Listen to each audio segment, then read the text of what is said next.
my money now! No, don't fight back, man. Hey, fuck out. Give me my money, dude!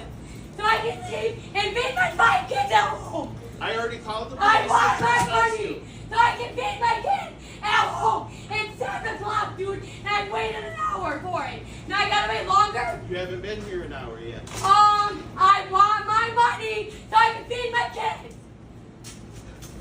You fucking king, you fucking loser! Look, I'm not going to come out and blame Little Caesars or this poor manager. But on the other hand, if you're going to advertise big on crazy bread, you're going to have to expect some consequences. And that's the lesson for the Democrat Party. I mean, is there any doubt who this woman voted for? Kamala. I'm so happy that Trump won. 112 electoral votes. Republicans scored their biggest White House win in 36 years. Look what happened. Is this crazy? Crazy? Uh-oh. There's that word again. I want my money! We knew before the election that the left was a gracious, tolerant sort, peaceful, even docile. They just want to get their opinion across. So if America happened to reject their vision... Mag! You're on bad! We knew they would take it well, didn't we?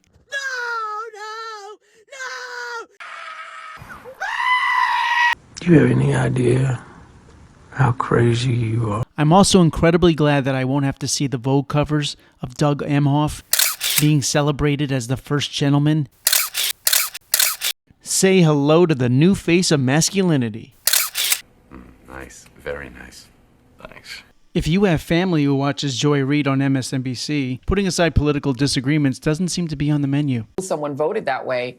Do you recommend, just from a psychological standpoint, being around them? We got the holidays coming up. Just a societal norm that if somebody is your family, that they are entitled to your time. And I think the answer is absolutely not. So if you are going into a situation where you have family members, where you have close friends who you know have voted in ways that are against you, like what you said, against your livelihood, and it's completely fine to not be around those people. That's a Yale psychiatrist, folks. A psychiatrist who badly needs a psychiatrist. Is this crazy? Kamala. Kamala spent $1 billion and ended up in debt and lost badly. Did her campaign follow the same model as those 7 EV charging stations that they almost set up for $7 billion? I'm gratified that no one listened to the Paul Ryan types as they tried to figuratively turn Trump into Julius Caesar. It's a disaster if we nominate Trump. You know, I think that I've been saying this for a long time. Imagine if we had listened to this guy. Scored their biggest White House win in 36 years. If we listen to Paul Ryan, this does not happen. I'm for anybody not named Trump. All the right people are heading for the hills. Christopher Wray, director of the FBI, has announced his retirement. Oh man, he can't do that. Who's going to tell Patriot Front where to go and where to march? What's Ray Epps going to do? Come on, you can't leave these guys hanging. Quick word, people. I need your help. I need you to subscribe right now. Help! I am a small channel, and I really need some positive momentum. Help me out. Thank you. So right now, everyone is a coroner for the Kamala Harris campaign. 360 million coroners trying to figure out the campaign's cause of death. We know the answer. It died of a crazy bread overdose. Kamala. This isn't exactly difficult to figure out. It's not like the ending of The Usual Suspects where there's a twist that you didn't see coming. These are smart people. They knew what was happening. This was a party that pandered to crazy, and they just didn't have the credibility to back out of it. Democrats, using their mainstream media wingmen, told you again and again, or simply pretended not to notice, that Joe Biden's mind was Campbell's chunky noodle soup. These are the kind of guys you like to smack in the ass. And anyone who mentioned this was peddling in disinformation. I'm telling you, this disinformation shit is an effective technique. They pretended not to notice that Kamala had the lowest VP approval numbers ever. They pretended that the election was about democracy when Kamala herself got how many primary votes? Zero. Kamala had multiple accent personality disorder, multiple policy position disorder, multiple campaign mood disorder, but also suffered from singular answer disorder. Who knows, maybe one of her personalities did work at McDonald's and was a middle-class kid. Even crazier was pretending that celebrity endorsements were important to coupon people, the working class people, the middle class people. And then we had a crazy barrage of insulting, condescending, flannel pander for men. And that's even before you heard what the celebrity du jour had to say, which was even worse. Take Michael Keaton. For some of you folks who, guys mostly, I guess, who are thinking about attending a rally with Musk and Trump, they don't really respect you They laugh at you behind your back. They think you're stupid. They don't want to hang out with you. Do you hear yourself? Actually, I think Michael Keaton thinks we're stupid. Trump is laughing at us, really? Did he forget that Trump took a bullet and then told us to fight? Would you do that for people you didn't respect? Would you behave that way if that's potentially your last breath on Earth? And just how messed up is it that Keaton thinks we base our vote on who would hang out with us? This isn't high school, dude. It's the country. Voters might have other motivations. And you know who definitely wouldn't want to hang out with us? Kamala.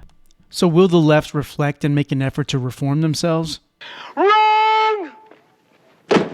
Yeah, of course not. There's a $500 billion business model dedicated to Trump hate. Plus, history can be our guide here. When Trump won in 2016, there were articles that went into how deep blue areas of media aristocracy was trapped inside a bubble, and that they didn't know the rest of America. So what happened with that? Nothing.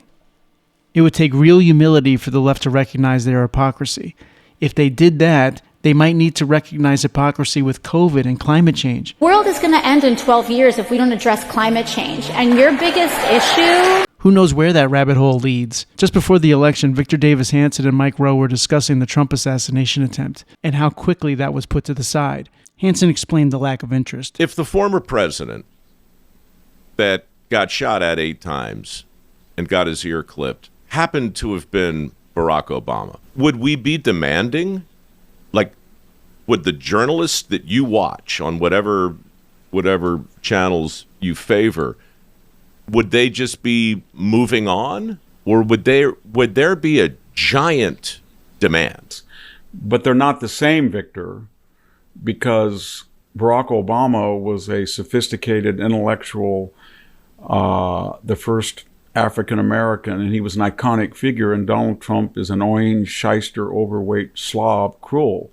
So of course we have to have different, and that attitude, I know it can be easily mocked, but that attitude is firmly entrenched on all these issues, either because they're more affluent now, or they feel they're better credentialed, or they control most of the institutions, that was almost their birthright, or maybe most of them are not actively religious, but maybe there's some type of divine force that has bequeathed them those opportunities and success. But whatever the reason is, they feel that they have an entitlement to be hypocritical because they are morally superior and better educated than the rest of us. And so if they make a decision that isn't equally applicable to both sides, they just say, well, you've got a point, I am hypocritical, but on the other hand, you can't compare who I am, or where I live, or what I do, or what my child does, or what I think with you guys. The refusal to be humbled, the refusal to be introspective, is it really just a matter of sheer snobbery? Yep.